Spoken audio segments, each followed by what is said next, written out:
Les islamistes, ces terroristes, qui sont-ils? Harold Iman, spécialiste géopolitique pour BFM TV, nous a rejoint. Harold, le Kenya avait déjà connu des attentats par le passé. Oui, mais c'était même avant les Shebab, mais c'était déjà des djihadistes. En 98, l'ambassade des États-Unis explose 223 morts, surtout des Kenyans. Donc c'est pris pour une attaque contre le Kenya même. Et ensuite, en 2011, on fait un grand saut. Les forces kenyanes participent à une vaste opération africaine avec des Ougandais et des Burundais pour débarrasser la Somalie de ces islamistes radicaux qui s'appellent justement Al-Shabaab, qui est une scission d'un ancien groupe qui s'appelait les tribunaux islamiques. Et donc, cette espèce de débarquement africain qui est très impressionnant, eh bien, ça a fâché Al-Shabaab au point qu'il décrète la vengeance. Et en 2012, des douzaines d'attentats ont lieu dans le pays, essentiellement de petite envergure. On vise des policiers, on vise des autobus.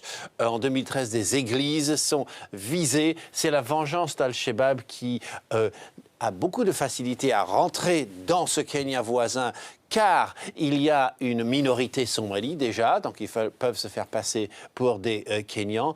Et il y a un grand quartier de Somaliens à Nairobi qui sont aussi des réfugiés de la guerre civile somalienne. Donc très très facile pour un Somali de bouger au Kenya.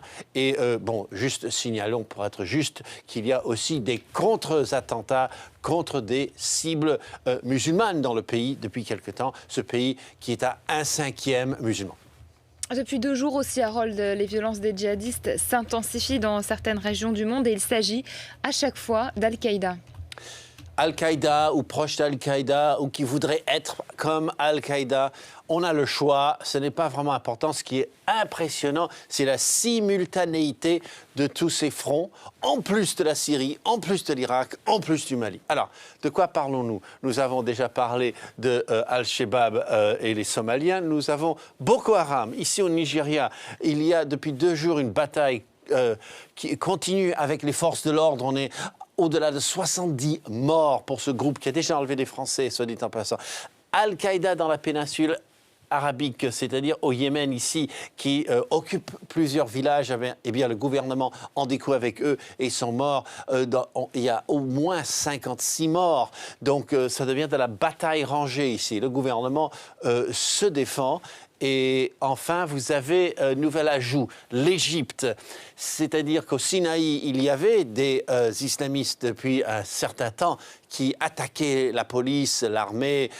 Et puis, depuis quelque temps, il y a maintenant des déçus du système politique, des anciens supporters du président déchu, Morsi, qui ont pris les armes, qui se sont battus avec la police. Tout ça en 48 heures, c'est impressionnant.